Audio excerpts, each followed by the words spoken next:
And there it is. All Are we right. live? We're live. We're live. All right. Hey, everybody.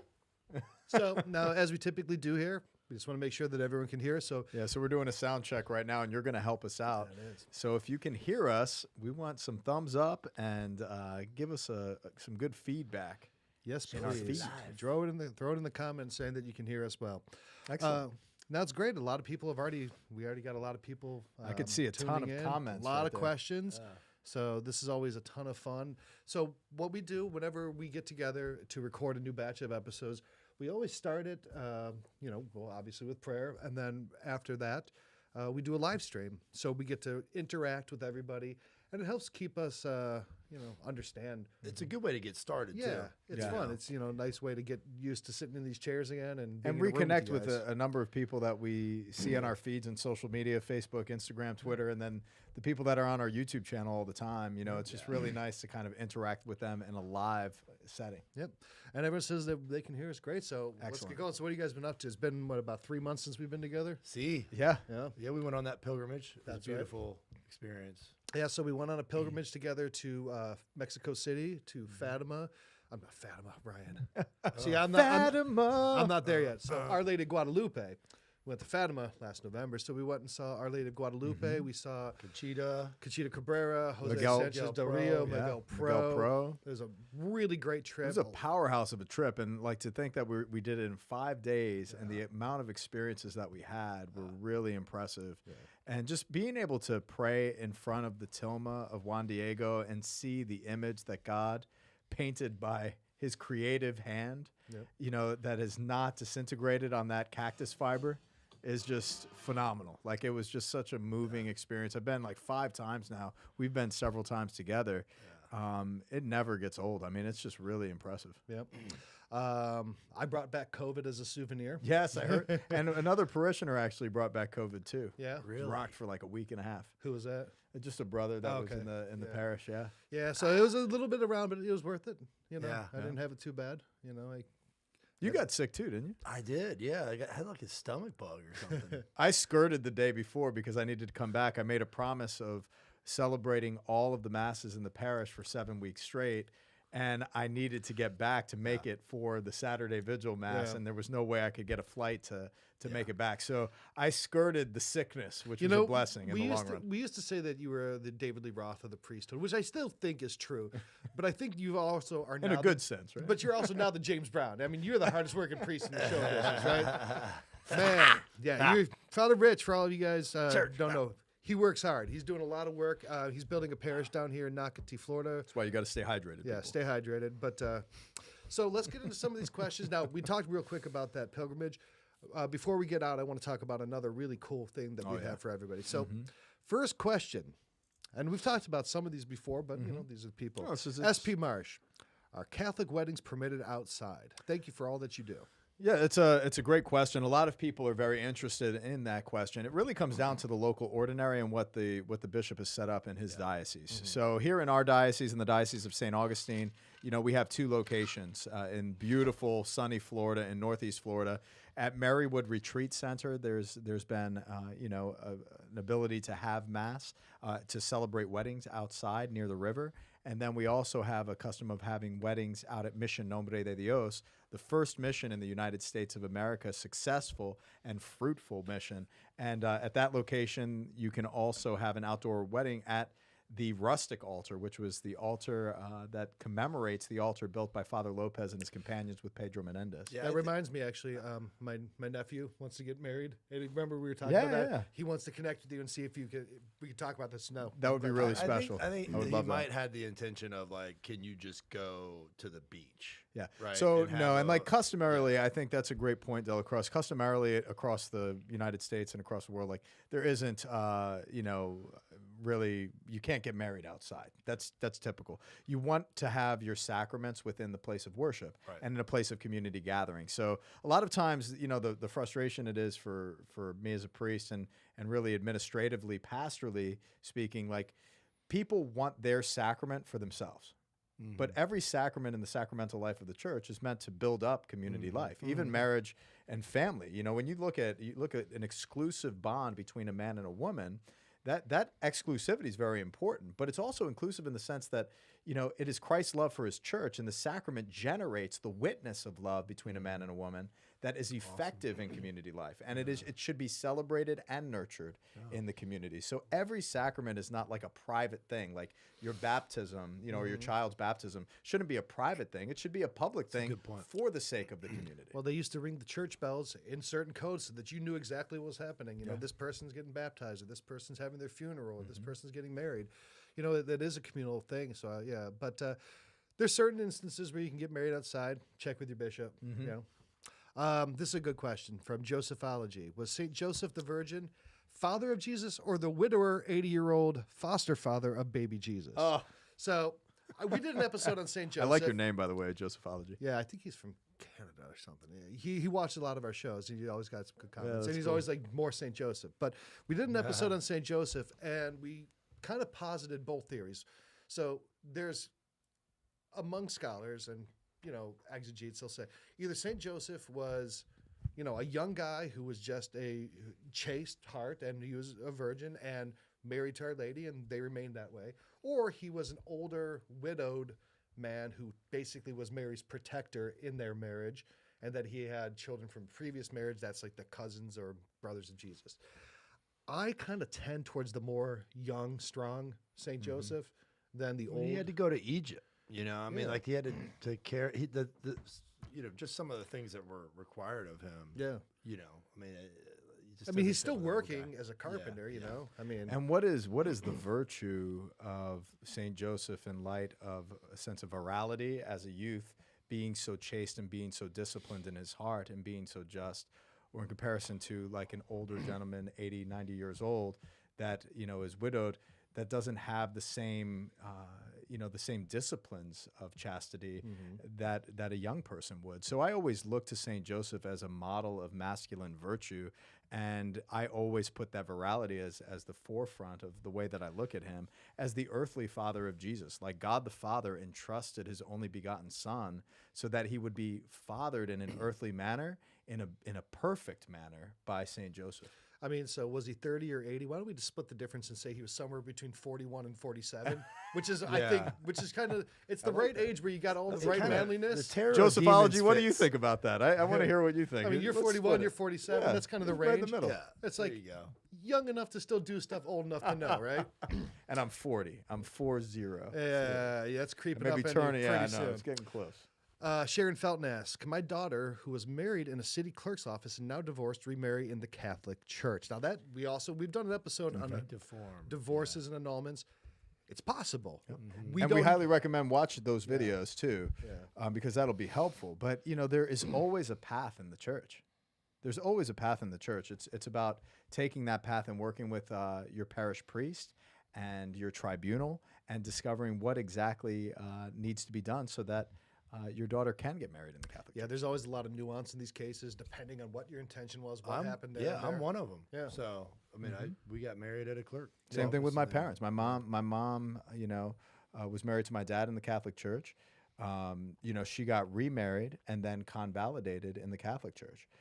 So these things happen all the time. We process annulments, and there's advocacy in every parish. There are designated men and women who walk you through that process, and it's a beautiful process of pastoral care and healing. It's not something that should be avoided or just it's frustrating to go through.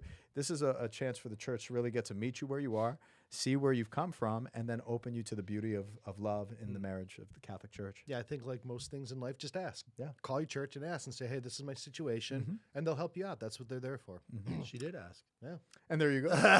And we answered and said, go ask some more. Go ask somebody else. Pass the buck. Ask somebody else. Ask somebody else better qualified. Not because we don't want to answer. Because we don't have authority, in your parish or in your tribunal. So, this question from Antoinette. What do you guys think about liturgical dancing done in church to honor God She'll and Mary? loves he's gonna, it. he's He gonna tell you what loves You might not know liturgical this, dancing. but I'm one of the premier liturgical dancers. He carries with him wherever he travels leotards to get dressed up in. Can And I tell a story of the seminary? We had some people that were removed from that seminary that were teaching things that were contrary to the teachings of the church after the St.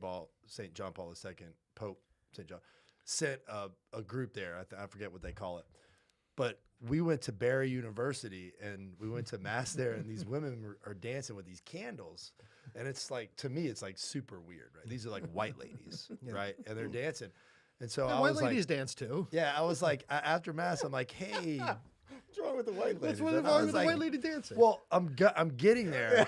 So like, so there after mass, I talked to him. I'm like, hey, just curious, like, what kind of dancing was that? And the candles and oh, this is a Nigerian, blah blah blah blah blah. And I looked around. I'm like, so who's Nigerian here? Like, I'm like, I just think they were celebrating somebody else's charisms and. Yes.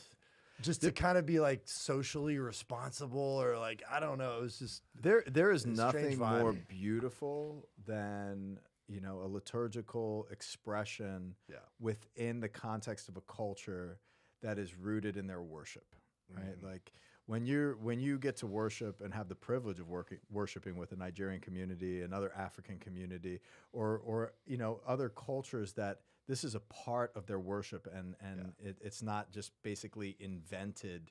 Right. You know, there's something clearly distinct about that. Yeah, I agree. And when it comes to worship, you know, we aren't this kind of stale, you know, Catholic community so rigid where, you know, we should just like hold our hands in a posture like this and not be moved in our bodies to worship with our bodies. We are a physiological church, so, you know, we call it Catholic calisthenics, but like you kneel, you stand, you sit, you prostrate, you lay you lay all of your burdens down on God. You know, you do all of these postures of the body, but there's also movements within that form of dance that you can see a clear distinction between a proper liturgical expression that is worship-centric and given to God, but then you also see some liturgical dances and variations that then become so self-focused and more of a performance. So that's not what should happen at the liturgy. So pastorally speaking, I don't sit there and say, you know, absolutely this is a heresy or a heretical thing. No, like I spoke with Cardinal Renzi, who's one of the most, you know, conservative liturgists in the church's recent history. You know, and he appreciated a lot of the forms of custom in the local community and how this can be expressed. But we have to be very careful about the movement of worship within that space. Yep. So do we like liturgical dancing? Probably not for Ryan us. and Shield does, yes. Probably not in the settings that we've seen it in. just white women Nigerian dancing. Just that. But for the Nigerian community that I was with in Arlington, Jacksonville, I yeah. loved it. So I can't get enough. Yeah, of no it. problem. yeah. Here's a good question. This is from Grant Lalada. Greetings from Toronto. What's up, Toronto? What are your top 3 favorite moments at the Catholic Talk Show? Off or on air? Good question. Can you qualify? I think Grant, we need you to qualify for that. propriety's sake, we should keep it on air. Oh, I do think that the Mark Wahlberg thing was really funny. Mark Wahlberg was We totally missed. We forgot we were supposed to interview him. We were supposed to interview, and somebody else asked, what was our dream guest down there? I saw it. Yeah, he was our dream guest. We got him on through, I don't know how, and we weren't showing up for it until you called and were like, hey, we have to do it today. I was in line picking Johnny up from school, and the guys are like, hey, are you guys going to be interviewing Mark soon? It's like the publicist. I'm like, oh yeah, no, we'll be right there. I'm like, oh, I'm in the middle of meetings, and then it's like, the Wahlberg show is now. It's now. Go. I'm like, what? The guy, I've never heard like a cracking in his voice like I did that day. He's like, oh yeah, dude, we gotta get moving. Yeah, well, that one was on me. I think. I don't know. One of my favorite moments, Delacrosse. This is not at your expense, but you did do this, and it's so funny to me. We're sitting there recording. And we have 3 cameras, so you can get like different views of us. You can see one right on Father Rich, one on us, one over here. And we're sitting there talking, and me and you, Father Rich, were talking about something serious, on some Catholic thing, I would imagine. Some Catholic thing. It is a Catholic talk show. And out of nowhere, Delacrosse just pulls out a plate of lasagna yes, and true starts story. eating lasagna and like watching us like he's like this like part of the audience. I'm like, dude, what are you doing? He's like, what? I'm hungry. They cut it out. I'm like, who's they? There's no they, dude. That was before I knew about post-production. Yeah, that was LA. Awesome. And no, that was in Houston. Was that Houston? Houston? That was Houston. Yeah. That was some good lasagna. Oh, do you know that was from that one? That was from place, Adriatic. Adriatic, and we Yeah. had went there with Charles Fronty Yeah. and forgot Howard. Oh, yeah, that's we right. forgot did. Howard. Which, by the way, I we got- still feel bad about that. We've That's forgotten terrible. Howard multiple times. In Houston, definitely. Yeah. But once you moved to once you moved here You guys to the forgot him parish, for Kinda golfing. hard. no, we didn't. He didn't No, want to he go told- he golfing. said he doesn't want- He didn't Oh, want to go. okay. Howard, I'll never forget you, ever again. We're not, Yeah. All right, we think named saying a it right moment. Throw a moment out. my my Why, moment. why am I always the Well, topic? Because well, dude, we can't He's even. like, I got one. we're in Hollywood, and this guy, we're in the middle of a conversation. He's watching a baseball game. That was one. That We was were an recording an We were episode. recording an episode during and it. we hear, and he's over there watching the Astros. Yeah, and it's like dude, the other one was I can't go into detail with what I said, but it was definitely one of the most embarrassing moments on film. Oh, that was In a Hollywood. major unintended innuendo blooper, Yes, and it was so funny that we fell out of We our chair. literally and none fell of you out of will our ever chairs. see it, It but is yeah, the most. Well, there is a tier. The $1 million tier on okay, Patreon. I'd be okay with The $1 million tier. tier on Patreon, and Yes. all that money goes to Patreon And to all that children, money goes to building the church and so to the children. Yeah, and to the children. And to the children. Lord's I'm chips. telling you. But that was hilarious, and I laughed so Dude, I can't hard. believe I that. tackled Delacrosse. You fell out of your chair.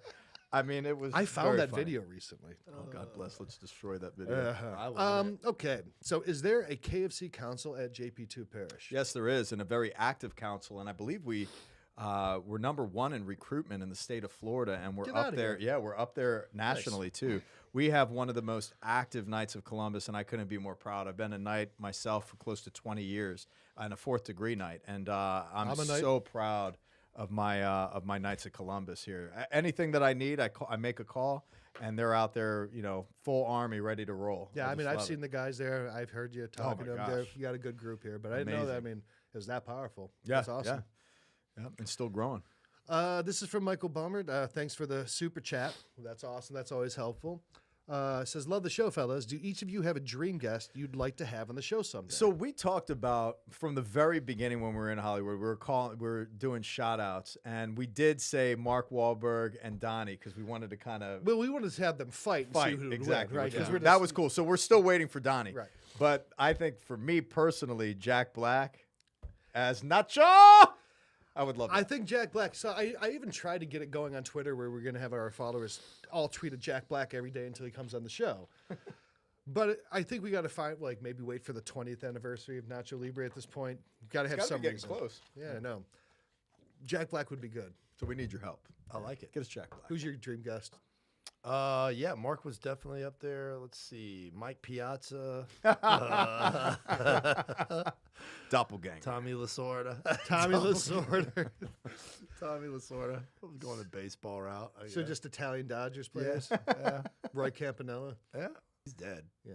Not Italian either. Sounds like it, though. He's not Italian. Yeah. What about you? I think my dream guest is you guys. Oh, I he's live my lying. dream every time, Father Richard and He's Ryan. got to go to confession now. Howard's- you guys are Howard the is rolling best. his eyes off the camera right now. Who would I want to have on? I think we got to get Mike Schmitz on. I mean, I've been planting the seeds for this for years. That's true. The celebrity grudge match, priest edition That is between very Schmitz true. and Pagano. What about Gwen Stefani? Yeah, that'd be good. Yeah, you that'd be know. great. She just likes our stuff. Yeah. though. She's not. I love her, man. She's awesome. Yeah. You used to rock out to her songs. Oh yeah, all the time. Totally why I liked her. I love it. I love it. All right. Josh Mansfield. He's my boy. He's from Ohio. What's up, John? Howdy, guys. Favorite pilgrimage spot you haven't visited yet? Ah. Glad you guys are doing good. Hey, Shield, go Browns. Go Browns. Take the Guardians and Cavs with you. Favorite pilgrimage spot you haven't visited yet? I don't know. So favorite, how would you tell if you haven't been there? But I'm very excited, and I think this is a great place to mention it. We are going on a Catholic talk show pilgrimage to the Holy Land. And that's the one, right? I don't think we haven't done a pilgrimage there. We're going to Jerusalem, Bethlehem, Nazareth. We're going to all the holy sites. We're going to Petra and the Dead Sea and Galilee. Magdala. Mm-hmm. Yeah. Yeah. We're seeing all the sites. So go to catholictalkshow.com/Holy Land. You guys are the first ones on this live stream.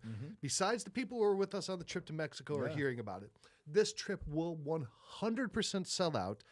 It's already just on alumni from other trips, mostly getting sold out. So if you are interested in going to Holy Land with us, it's going to be in January of 2024. It's going to be awesome. Father Rich, your bishop, is going to be in the Holy Land at the same time on a subsequent and we're going to be able to parallel connect trip. and have some liturgies together, which will be really cool.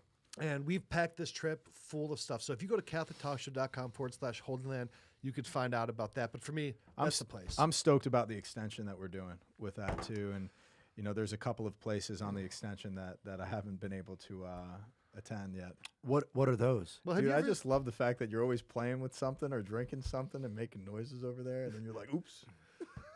You ever see the end of Indiana Jones where they're where they get the cup and they're riding away on the horses and they're in that big stone building? We're going there. That's Petra.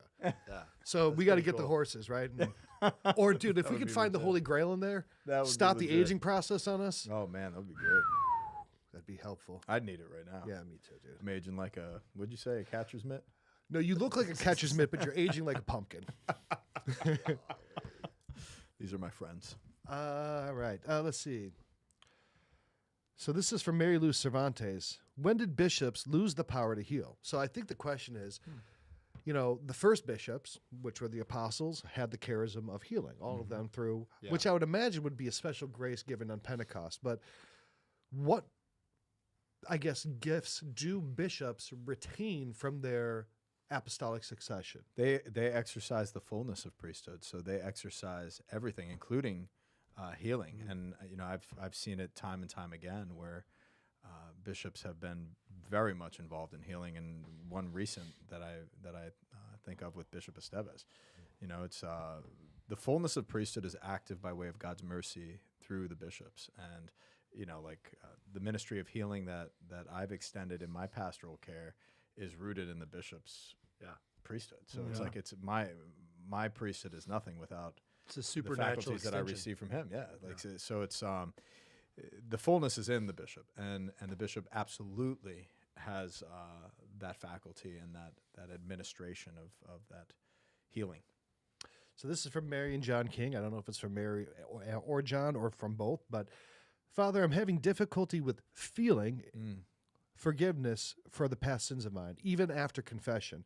I understand that if I am truly repentant, I am forgiven, but I still feel shame. Yeah. I think that's a really common thing. It is, and a lot of it's like consequences of sin, and what I like to kind of guide people through pastorally is subsequent if we turn back and we're doubting God's mercy or we're doubting that we're forgiven. I've seen a lot of inroads in my own personal life and my pastoral care where I guide people through the litany of humility, and by way of the virtue of humility, it leverages that shame, because a lot of times, you know, our pride is what gets in the way. And really, pride is the very core essence of all of the sins of our humanity. So the fact that you're exercising that through humility and realizing how much God's mercy is for you, it's through that avenue of leveraging. You know, I should have known better. I should have never done this. I'm better than that. Like, no, you're sinful. You're bad. Like, you've done something that's bad. All of us have done something that's bad. You know, and where God meets us is precisely in that humiliation. It's that being humbled by God, because God's mercy is reaching out to us, communicating to us that you are not the sum of your faults, but you are the sum of the Father's love, and that mercy can only be applied to a humble soul. Yeah. So I typically always move people through the process of moving through levels of humility, and it will alleviate some of that shame in the experience of God's mercy. Yeah. The Catechism says that humility is the foundation for all prayer. Yeah. Like, if we don't experience humility, then praying is going to be difficult because you're not going to have a foundation. Like, my experience with it is a lot like yours. Is like, for some reason, I got it in my head that I had to earn God's love. Yes, that's such a good point. You know, and I mean, look at, like, even my kids sometimes feel like they have to earn my love. Yeah. You know, they'll see me loving on another kid and they're saying, hey, you know, I'm over here. And the reality is it's not the case with me, guys. You know what I mean? Like you don't have to earn my love; it's already there. But Joseph, if you want to mow the grass, go ahead, man. Go ahead. You're bad. But that's a beautiful point, dude. Yeah. Because it is. I mean, we do develop a sense of, we can't earn God's love. It's It's man. been earned. It's been earned. Earned. It's been earned already. Believe it. Believe that. Yeah. He died for our sins. That's earned. That's already earned. Earned. This is why you love the show. Yes, and this is why we it love is. him. This show would be terrible without him. Oh, if we didn't have It'd just be that me and you would going, like church stuff. church. Yeah. Church Catholic. stuff. Wait, I'm sorry, Church I was stuff. just Not talking- church stuff. Church stuff. Wait. Why are you so angry? Why are you so happy? That was a theological statement, bro. That was a theological statement I made. Yeah, it's earned. I don't know if It's earned. legitimate. Andrew Lance, aliens? Yes. No. Next question. Well, we did a whole episode No, we on did. aliens. And it's one of my Yes. favorite. And That that was a was good the one. one that I was shocked that it didn't do as well as I I'm I a thought. believer. You are a believer? I am a believer of alien. I keep my eyes to the sky. I heal alien. I heard that story the other day. He told that story. So aliens, I don't think it's anything that would Change look. doctrine. It wouldn't change doctrine. No. It's by all accounts, if you look at the scale and the scope of the universe, it's probably likely. Although I go with the kind of the Fermi paradox that if it was so likely, we would have made contact by now. And with the scope of time being billions of years and hundreds and trillions of stars, and the supposed, look at the mathematical probability that there'd be hundreds of millions of alien civilizations, and there's nothing out there. Man. My gut tells me there's nothing out there, but I could be wrong. I mean, we just got a wheel in North and South America like 500 years ago. So I mean, like the fact that we're somehow going to be able to make contact, I think we're the dumbest ones in the universe. I think that's why Jesus came here. Us three particularly. Yeah.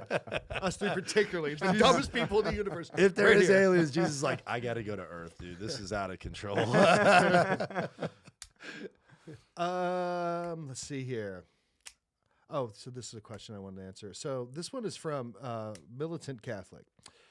He wants to know basically what he can do to remove himself from concupiscence, from continuing to sin. He wants to get rid of the attachment to sin. Die and go to heaven?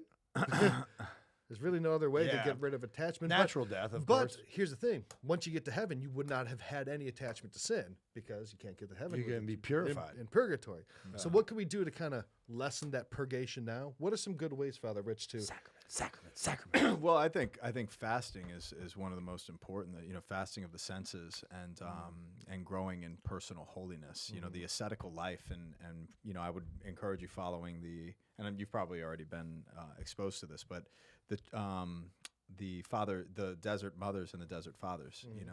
They removed themselves from society and lived austere lives of prayer, fasting, and that's the path.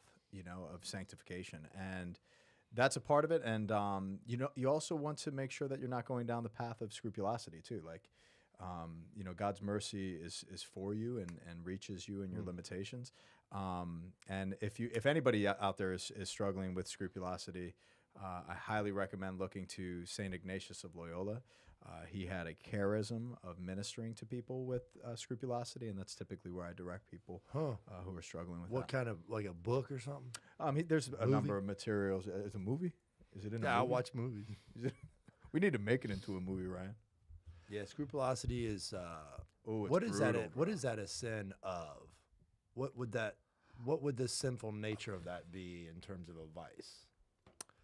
I'd say maybe lack of trust, or maybe even you said Humility. humility. It's yeah. humility that somehow you. My sins are so much worse than yours that Well, it's not maybe even it's like a that. pride It's of like the sin. expectation that you Yeah. put on yourself eliminates the deposit of grace that God is wanting to give you in His mercy, right? So you're rejecting part of God because He's God's mercy. So you're not allowing His mercy to come and reside. A lot of things with this too is that people think that I sinned, I did something wrong, I go to confession, and then that's it. Like tomorrow I'm going to be great.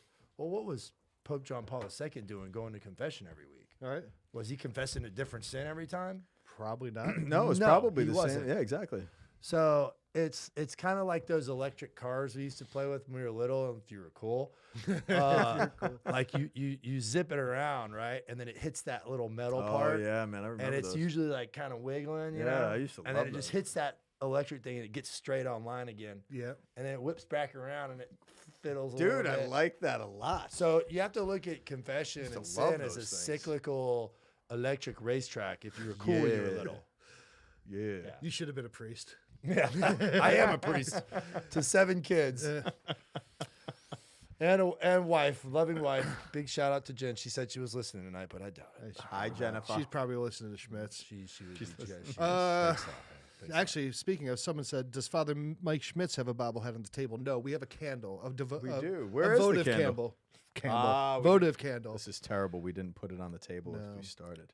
What does that mean? I don't know. I just mentioned you in the show. You said you were going to watch me.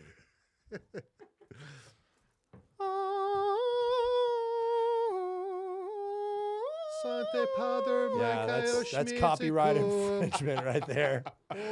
Mike Schmidt's face is copyright. Please. Father Mike Schmidt's face is copyright. No, it's not. That's a public work. it's a public work.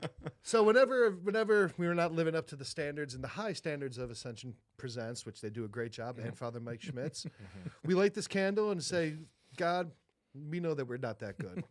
We know that this show is, we're the 3 dumbest people in the universe. And we also know that Father Rich, if he was more like Father Mike Schmitz, He'd carry us. that's right. And it's not really that I think Mike Schmitz is so great. I just don't want to have to work so hard. And like this show would be easy. I'd just show up and let Schmitz talk, right? But no, now I got to prepare and we got to collaborate and we have to figure it out. It's really just a Good thing I'm laziness tired thing. right now. It's a laziness thing. It's not a knock against you. It's just a laziness thing, I think. I don't know. What do you guys think about this? Moving on to the next question. Can you name one NBA basketball player for me? We can name a lot of them. Yeah. One NBA basketball One, player? yeah. Like current? Chris or- Middleton. The poster boy, a.k.a. poster boy. Troy Fulford. Chris Middleton. Kurt Rambis. Kurt- I'm going with Kurt Rambis. Kurt Rambis. Spud Webb. Spud Webb. There you go. Why not? Who's the white mamba? Played with the Celtics. Oh, I can't. Shoot. oh my gosh. Yeah. Mikhail? No. No. No. He was a He mamba. is kind of a was mamba. he like a mamba? Oh, Brian Scalabrine. Yeah, Brian Scalabrine. Brian I like him, Scalabrine. dude. Yeah. He's a lot of Scalabrine fun to was listen awesome. to. He's got a radio show. I Yeah. think, right? Yeah, he's pretty Yeah, entertaining. we can name a lot. Actually, I think we all watch a lot of basketball. Mm-hmm. We got some playoffs coming up tomorrow night. Mhm. Lakers and Nuggets. Who do you guys like in that series? Nuggets. I say this as a New York Knicks fan and somebody who's never liked the Miami Heat. And certainly when Definitely. LeBron went to Miami, Yeah. that sealed the deal for me with LeBron. But LeBron is like showing up in leadership in ways that I haven't seen him All year. show up all year Yeah. really for the past few years. So it's pretty interesting to see his caliber of leadership right now. So I don't know. I mean, I would love to see the Joker actually win one. I would love to see that because I think very highly of him, and I think he's got a high caliber of. I think the Celtics can beat Denver. I don't think the Celtics are Lakers looking can. tough. Yeah. I don't think Yeah. the Lakers can. I don't know. I think the Lakers match up well against them. They match up well, but Yeah. I don't And know. Anthony Davis is playing the best basketball he's played in. He's actually playing basketball. Well, that's a, Yeah. you I know. mean, that's just the bizarre thing about it. You guys, okay, so this is from Silver Bubbles. You guys need to visit the Our Lady of Victory Basilica in Buffalo, New York. Oh, that'd be cool. I'm The down. story of how Father Baker and how he found a gas well to heat the basilica and the hospital is just Very different. cool. I love Buffalo. I'm only That's about cool. 2 hours from Buffalo. I Very drive there every cool. now and again. Do you really? You go up to Buffalo? Cool city, dude. Yeah. He found a gas well. Like, what is that? I don't know. Probably the Like gas just underneath it. coming up Yeah. out of the ground. Like, is it like Beverly Hillbillies or something? Maybe he found some gas wells and he sold off like the rights. The bubbling crude oil, that is. Oh wow, I haven't heard that in years.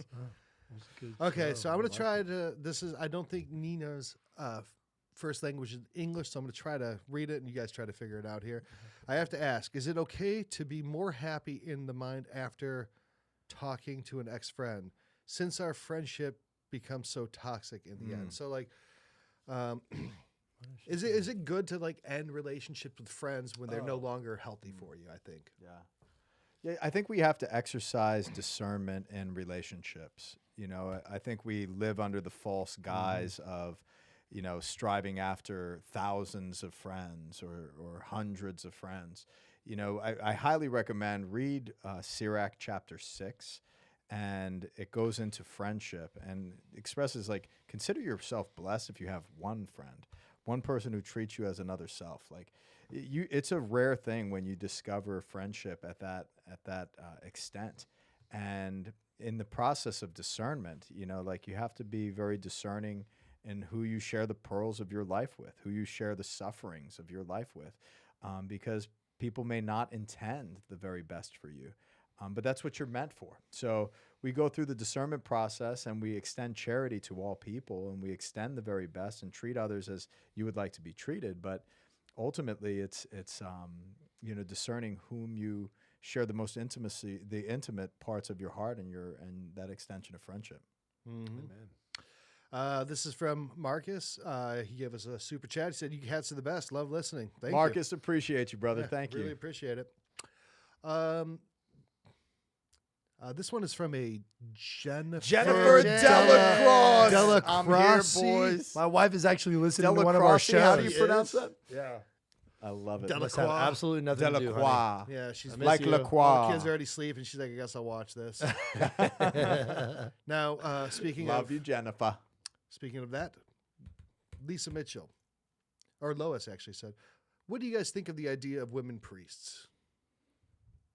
The idea of women priests is, you know, it's definitely an idea, but traditionally throughout the course of the history and the traditions of our church, you know, there's Mary Magdalene, there are just a ton of women who are, you know, mentioned in scriptures, and there's a reason for it. I really do think there's a reason for it. You know, I think when we look at the Father and the Son and the Holy Spirit, and we look at the priesthood as a symbol, a sign of Christ's love in the church that's still persisting today, even after 2,000 years, I think there's a very simple distinction there, right? It is, you know, you're looking at a man, right? Yeah. And Christ has, through the sacred orders, has even the sacred orders of our Jewish brothers and sisters leading up to all the way back to the line of Melchizedek. It goes all the way back. The priesthood of Aaron, and there's no you know, place in Scripture where, you know, I think it comes out of more of a social observance of trends and concepts in societies, because I don't think a lot of people in Africa or the Philippines are like, we need women priests. And so I think the things are raised, and they're good, right? It's like, why can't we do this? Are we not equal? Great conversation, but you have to bifurcate that at some point and say, is there a distinction here? And what are the distinctions that are being made? Yep. And, you know, you look to the deposit of faith that is very different between a man and a woman. And both of those are uniquely associated with, you know, how we relate with one another and how we relate to our children. And it's important to exercise that to the fullest of our capacity, and for that to be sanctified. So, you know, when it comes to women's roles in the form of priesthood, the priestly character of our baptism is exercised by all people, men and women. But the public function of a priest that predates Christianity, that predates Catholicism, is done in that line of Aaron and in that line of Melchizedek, and it has always been, you know, upheld by the masculine deposit of faith and the masculine sacrifice, and Christ taking unto himself as the sacrificial lamb. You know, we participate as men in that offering, but the service associated with this, and why I would love to see the diaconia, the diaconate, to be extended once again to women. You know, I think the roles of ministry in the church, you know, always has to be looked at, and how has this been exercised throughout time? And then you look at women's role in religious life, and in all of the faculties that they have and how their orders are governed canonically. I mean, it's amazing the religious orders of women. I think a lot of this goes to the fact that people look at it, and Ryan, you were touching on this, like it's a social thing. They look at it and say, well, women are capable, so they should be able to have all the same roles, and they conflate sameness with equality. Like, to be equal, you have to be the same. You have to be able to do the exact same things. But men and women are not the same in their equality. They're equal in their dignity. They're equal in their worth, even though they are different. They're complementary. They're complementary Right. is a powerful thing in society when lived through the sacrament of marriage. It's a powerful thing. Yeah, and try saying to women like, I don't know, St. Clare or St. Therese or Mother Teresa or Mary Magdalene or Our Lady, that women haven't influenced and impacted the church. I mean, Mary Magdalene is the apostle to the apostles. I mean, it's not a thing where women don't Several have qualified women in Scripture. There's through all of the women doctors of the church and saints. But The patron saint of preachers, Yeah. Saint Catherine of Alexandria, one of the greatest persuasive speakers in the world. Christina Ontiveros is not happy with the pace of which we're answering questions. She says that there's less questions answered and more sidetrack conversations not pertaining to the show. That's because Peace, of Ryan I'm Delacrosse. Bye, Christina. Bye, Christina. Sorry, we so try our sorry. best, but can we get our clock fixed? We've tried. It's not gonna. Yep. It's not gonna work. Probably have to find a I'll new fix one. it. I'll fix it. Esteban Quintana. He said, "Can Father Rich and Shield debate Medjugorje?" Okay, I'm gonna go ahead and Leave. I'm gonna leave. Yeah. This is No, not we've fun decided to that we are watch. never going to have that one. Yeah. Although I think it probably would go better now than it would have a It few would. years It ago. would. Yeah, it would. I'll just go ahead and preface this by saying there's been some lack of fruit with administrative and clerical things. There's also been some suspect activities done by some of the seers. However, when you talk to people who have been there, life changing. Yeah. So I'm like you. I'm just watching, and that's what I hear. So Yep. I just say No to you one's guys, no one's bound to believe it or disbelieve it. It's a matter of private revelation, and it's a good thing for the church that I'm not the arbiter of that. Yeah, and That's neither it. and And I neither don't am wanna I. be. Yeah, neither am I. I don't you want to shouldn't be be. either. Yeah. both of And for me, I've been 9 times in the last 20 9? years. Yeah. Whoa. And it's a very powerful place of peace and growth for me, and something that struck me in evaluating all of it, because I'm not going to represent the interests of the seers or the church's role of looking into it, but it is a place of peace, and it's been a place of huge growth. And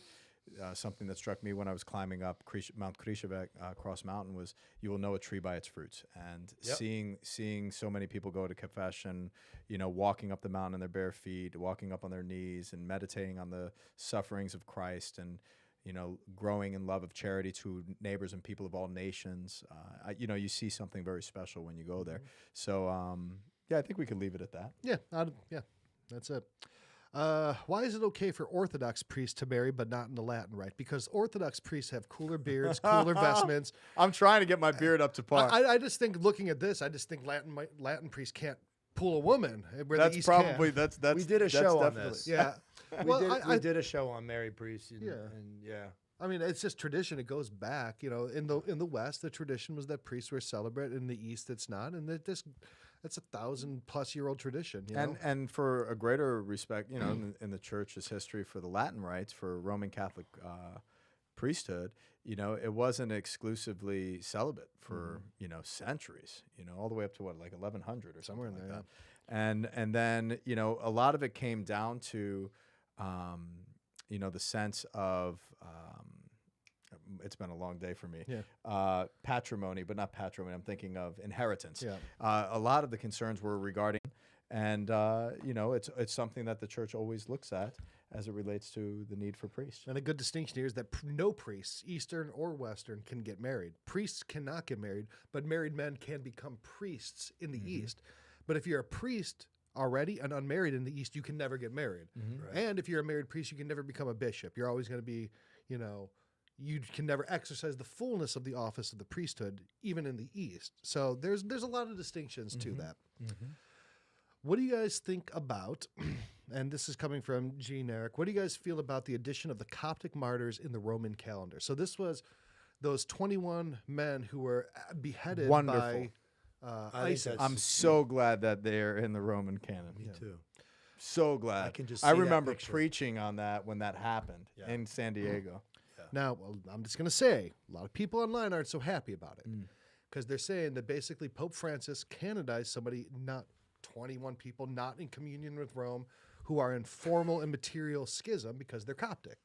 I'm not saying I agree with that, but there's a big debate about that online. It's like basically you've just washed away any sort of theological difference or communion because of their status as martyrdom. That's how we've always treated martyrs Well, I mean, like, yeah. So from the beginning. That's exactly right. Somebody's killed by proclaiming Jesus Christ. Yep. In odium fide, like That's like that is it. Yep. exactly. You were killed because of the The faith. name period. above all other names. Period. I am just You playing placed devil's before advocate. your No, very it's own cool. I'm life. playing just But devil's you placed it advocate. before your I very think own it's, life. I think it's an awesome pastoral move by Yes. Pope Francis. But on top of that, like the fact that they It's died not your move. under the It's his move. Yeah. Yeah. and that is his right as the shepherd. Just of because he the I said like something that, crazy you know. on a plane doesn't mean he can't do this, and it's Yeah. legitimate. You know? I mean, there's questions, there's debate. It's not for me. I don't know. There are I- martyrs. yeah. Anyone debating on Twitter whether or not they were holy men, if you had it doesn't if you matter had if the- they were if- holy. They renounced these people in the name of Right. Jesus Christ. I love it. That Yeah. is, it does not matter. Yep. It does not matter. well, What about- the Council of Florence says that no matter, even if you spill blood for Christ or give all your money to the poor, if you're not in communion with Rome, you have no chance of salvation. Well, that's the now teaching they of the now church. they are because the Pope just made it happen. Right. Yeah, But that's apparently that's there's the been debate a between- loophole That's the somewhere. debate with trads and everyone going online. I think it just makes the church look bad. And I think the Pope of the Copts is celebrating Mass or celebrating Divine Liturgy in Rome in a couple weeks. So I wonder if he's giving him the principal altar. That's powerful. no, in John Lateran. Wow. Oh, really? Yeah. That's great. That's awesome. So I mean, there's a lot going on. I mean, say what you want about Pope Francis. He's pretty good home. He's with the the Patriarch of Constantinople and now the Copts, which is Alexander, which is we need to unite. right. That's 3 out of the 5 patriarchal sees. We've been yeah, exactly. Gentlemen, do you think that this would have? We are not. Oh, it's okay. I don't know what that means, so I'm sorry. Just jumping around. There's one. Father, can you pray for my aunt? She is very sick. Absolutely. This is from Nina. Nina, I Thanks, will. Nina. God bless you, babe. Wendy, have you ever been to St. Augustine with the 280-foot cross at the National Shrine of Our Lady of Leche? Father Rich, have you ever been there? Wendy, I've been there so many times. It's where I've celebrated my first Mass as a priest. It's where I've heard my first confession as a priest. It's where I received the first vows of a married couple that were married at the rustic altar outside as a deacon.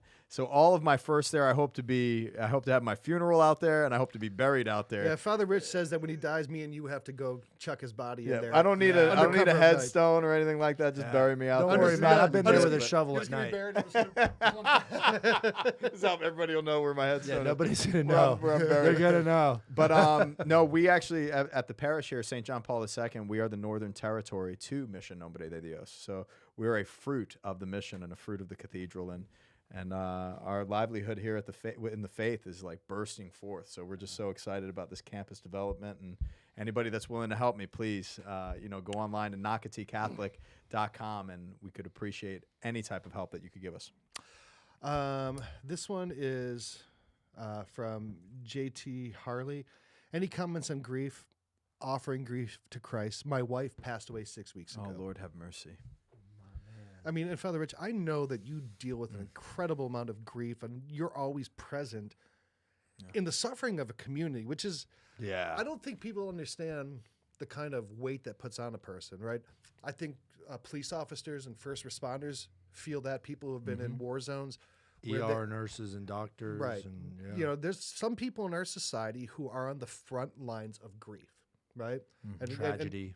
and you're like that. So how do you confront that, and what would you offer for this gentleman, as he's, in the midst of that grief? Yeah, you need to be accompanied by the church. The church is here to walk with you, brother. That touches my heart just listening to it, and knowing you're on the feed. So to know that I'm going to be praying for you this evening in my liturgy of hours, in evening prayer, but at your local parish, like for me, I have an outstanding ministry called I Care, and it's a bereavement ministry, and it's made up of retired professionals and some active professional counselors that offer their services for free one-on-one, but they also have group solidarity around facing death and sharing the stories, sharing the experiences, and going through these movements of heart, of grief, in a sense of not being alone, because it could be very isolating and very dark. By sharing the testimony, by sharing your story, by sharing your love, and that being received in the context of prayer, can be very supportive on the journey of grief. Do you guys remember that quote in Chalco at the altar in Blessed Venerable Aloysius Schwartz. Aloysius Schwartz? And it was something to the effect of, I'm trying to pull it up here, but it was something to the effect of like, my wounds are not my own. My wounds are in Christ's wounds. Yeah. Like, so you're, not only are you not alone, but like that, what that really did to me is it distanced myself from my own pain. Yeah. And it allowed me to think of the sufferings of Christ, and even Christ suffering the loss of his friend in Scripture, and his mother, I'm sure, looking down from heaven, like, and seeing her after he died. And the loss of Saint Joseph, and everything is born in the heart of Christ. So that's where we experience the greatest amount of healing, is when our wounds are paired with the wounds of Christ. And when he is operative in love in those places, that's where we can experience consolation. I got it. Okay. It's although suffering is in me, I am not in it. I am in God. Yes. Was this in the his Adoration personal chapel? Oh, in his personal chapel. So on the wall. When we were there, we got to spend time at Father Venerable Aloysius Schwartz's personal living space, and we went in there and we prayed and everything. I know where you're going with this. And we did a little video. We never shared the video because it didn't turn out right, but he's knocking stuff over. I'm like, dude, don't break Venerable Al's stuff, man. What are you doing? It was an accident. We just confessed that Father Dan's never going to let us back. Yeah, now he's going to tell me, he's going to call you. Yeah, he's brutal too. Oh, that's funny. From Francisco Napoleon, is it a mortal sin to get high? How high? I mean, are we talking like, Woodstock swag? Are we talking like, are we talking 80s dirt weed? Or are we talking like hydroponic stuff from now? We did a whole episode on this. We did a whole episode on that. And I would encourage you to check that out. There's a lot of nuance to it. There's no quick, easy question and answer. That's why we did. And I thought we did a good treatment on that. I think so. Too. Yeah. I see another one. Have you spoken with Bishop Estevez on Pedro Pan? The Operation Peter Pan out of Cuba. We had an awesome conversation with him on our show with Bishop Estevez. We highly recommend you watching that because it is truly an inspiring story. Yeah. I think a lot of the questions that we answer, guys, if you just go look at our videos, if you go to CatholicTalkShow.com and look at all of our videos, a lot of those questions are going to be answered in there. YouTube, because you could sort through them all pretty, so make sure. easily. Now, if you're watching this, I want every single person watching this, please click like, share, and subscribe. It really helps our channel. What was the question? Lois. The pothead priest and his buds. Oh, my gosh. I don't smoke pot. And if you listen to the show, too, you would hear my perspective. Yes. Yeah. He's a hard liner. The question: what is the yellow bobblehead? That's the Gorton fisherman. That's Howard. Yep. Howard. Thanks for asking. Can you put on your Gandalf hat and please come on camera because we want to just to say goodbye to everybody. Yeah. Say hi, Howard. Is there? Hi, everybody. Hello, Howard. Okay, now go back in your corner. What's your opinion of Little Saint Hugh of Lincoln? That's from Jim Barron. That is, if I got my stuff right, that's a very complicated thing that would probably take a whole episode. So I actually, what's the general idea there? Go look it up. Okay. Everyone look it up. I don't want to get into it. Little I think Saint that Hugh of Lincoln. discretion is the better part of valor on that one. It's a very difficult one to understand, and I don't know how to feel about it. I was watching a priestly ordination in my archdiocese and noticed that the cloth the newly ordained used to wipe their hands after being anointed. Can you explain what the cloth is and the tradition? The maniturgent. So, Excuse me, what now? Dish detergent? come on, how do I handle? The man's detergent? Maniturgent. Maniturgent? Mediturgent. And it's the tradition new of one. I've never linen. heard of it. Yeah, linen that's used after ordination, and it's given to your mother, and and the custom is it is, and in the custom when your So mother the cloth would have the oil from Yep, your... the chrism oil Okay. from the anointing of your hands. And then you take that linen and you wrap your mother's hands when when she passes away. And the custom and the tradition behind it is that when your mom goes to the pearly gates and she encounters St. Peter, I gave you a I gave you a priest. priest. So it's kind of a beautiful. Oh, that's so And awesome. Father Hankey's got a few tears. do you have your still? My mother does. Yeah, I Okay. gave it to my mom. Okay. Don't lose it. Gandalf That's why I and the gave it to my mom. Father, is crying a form of prayer? Yes. Yes. Every day. Well, then you are a I'm monk. crying every day. I Might am as well praying. be a I'm monk. crying. I'm praying. The man's No, detergent. I think the Psalms definitely. What's up, Ashley? Cover that as well. It's just to the cry of the heart. Yep. And without a doubt, like God desires us to pray and communicate from that place of the heart. So yes. I mean, Jesus cried. Mm-hmm. Jesus wept. Dominus flavit. Is that how you said? The Lord? Mm-hmm. And flavit. Flavit is cry. Yeah, wept. Wept. Have you ever dropped the chalice? Oh, God forbid, no. Thank I you. was at one of my niece's baptisms, and I was the godfather, and Father Kevin says, "Okay, you have one job here, Ryan. You have one easy job. Hold the candle while I do the blessing." And he's like, "Don't drop it," being joking around. So he hands me the candle, and I'm like, "Okay." I'm like, like an absolute idiot. Broke the candle immediately. Oh no.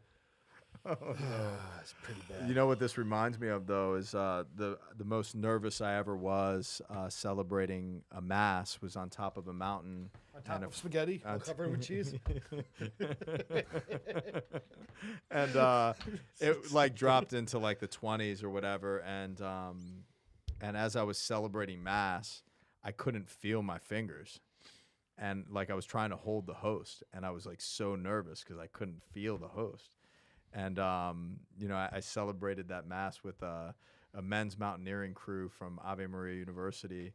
Shout out George and everybody that was on that trip. And very, very cool experience. But man, it was cold that night. Yeah. Does your diocese have an exorcist? If so, have him on for an episode. Isn't that a secret? Now, here's the thing. We've had a lot of opportunities, and a lot of people say, well, get this exorcist or this exorcist on. And there's so much fascination around that. I think that we've come to the decision as a group to be very discerning on what we do around exorcism, occult, and things that are kind of leaning towards the dark. It's a dangerous thing, and YouTube isn't always the place for most people. And we can't ensure that the people viewing that content are of the spiritual health to be able to listen to it in a safe way. So we try to be really careful about that. And very discerning. Yeah. Not me. I just go with y'all's instincts. Well, that's a good discernment. Yeah. I think. Have you come across a Saint Faustina bobblehead? No, but we need Saint Faustina. I have a beautiful We statue in my need to church. buy a bobblehead maker and start making them. This guy's out of business now. Like, Oh, come is on, he really? You can't do this. This to guy is us. out of business? Yeah. Really? Yeah. Oh. Well, one of our patrons for the bobblehead level, we had to go find somebody else or something. Oh, that's a bummer. Yeah. Yeah. Well, I was trying to have bobbleheads of us made, but then I got busy and didn't. What about get around to it. Nefarious? Have you guys seen that? Everybody wants to know. It's a movie. A lot of people are talking about it. I have no idea what it's about. I heard. Yeah, I it's heard. about an exorcist or Yeah. A priest that's in deliverance ministry here in the diocese said that he was very impressed with it. something. Oh, good. I didn't get a chance to watch it though. So I think we should wrap it up. We got some stuff that we got to do Yeah. to prepare for this shoot. We've got a great couple episodes that we're going to be recording. We're doing episodes. Oh, on, we're stoked about this shoot. Mary Magdalene. We've got a military chaplain coming in. Yes. We have your bishop coming in again. Really? Oh, yes. That's awesome. We have Absolutely. Charles Franny coming on again. Yeah. That was a great show. He wrote Slaying the Dragons. Yeah. He's got a new book. What is it? Slaying Dragons 2. It's not, but you'll see that. We've got an episode of the 10 Commandments. We're going to do an episode. Charleston This Estes. one's going to be really fun. The Random Bible Verse Challenge. We're going to take a fun. Bible, and we're going to close our eyes and point to something, and then talk about it. And that's it. And we're That's just see where the Holy cool. Spirit I takes us. like that. I know. I love thought it. you'd love that I one. love Yeah, stuff like there's some in there I think we'll land on where we'll be like, yeah, not much to say here, Yeah. guys. Well, they're not for you. The one on the 10 Commandments, I think is going to be really good. We've never covered that. The movie? The actual, The actual the big stone tablets? things that say, Yeah. thou shalt Moses not and eat everything? lasagna during episodes. Got light on his face. Thou shalt not eat lasagna on the show. So we got a lot of great episodes. So a couple things again. This pilgrimage we're doing to the Holy Land in January of 2024. Go to CatholicTalkShow.com/Holy Land. Learn all about that now. If you're listening to this, please make sure you click like, share, and subscribe. It really helps our channel. It's one of the most important things you could do to help participate in this ministry. I want to give a shout out to our sponsor, Hallow. It's the #1 Catholic app. It's an app I use every day. It has prayer, it has discernment, it has all kinds of documents, music, all the features. It's the best app for a Catholic out there. Go to CatholicTalkShow.com/Hallow, HALLOW. Howard, quit playing with your beard. It is so distracting. Yes, it is. And then if you want to support the show, you can go to CatholicTalkShow.com/Patreon. There's all sorts of different tiers that you can help support the show, anywhere from a couple bucks to, that $1 million tier where you can learn that secret blooper reel that we have. I'm going to have to see it in actual donation to the Capital Campaign. The I don't know money, if that's the worth check it. has to clear first. It has to clear first. That's the $1 million to the tier. Capital Last Campaign. thing, if you're a guy, you want to hang out with guys and celebrate your masculinity out in the woods in Colorado, Estovere Expeditions. We got 5 more slots available in July. And it's super awesome. I'm so upset that I can't go this year because I had so much fun and it was such a cool experience. But you got some rock star priests coming with you, though, too. Yeah, Father LeBlanc. Yeah, so EstovereExpeditions.com. We'll put a link in there, too. Yep. Yeah. So, thanks for tuning in here. Father Rich, we got to go take care of some business and We then do. prepare. Howard, you got to get, Can I come too? Yeah. Good. you got your blue sports coat and your those shiny shoes. We are wishing you a very happy week, and God bless you. Thank you for connecting with us at the Catholic Talk Show each and every week, and we'll see you next week. Peace. Bye.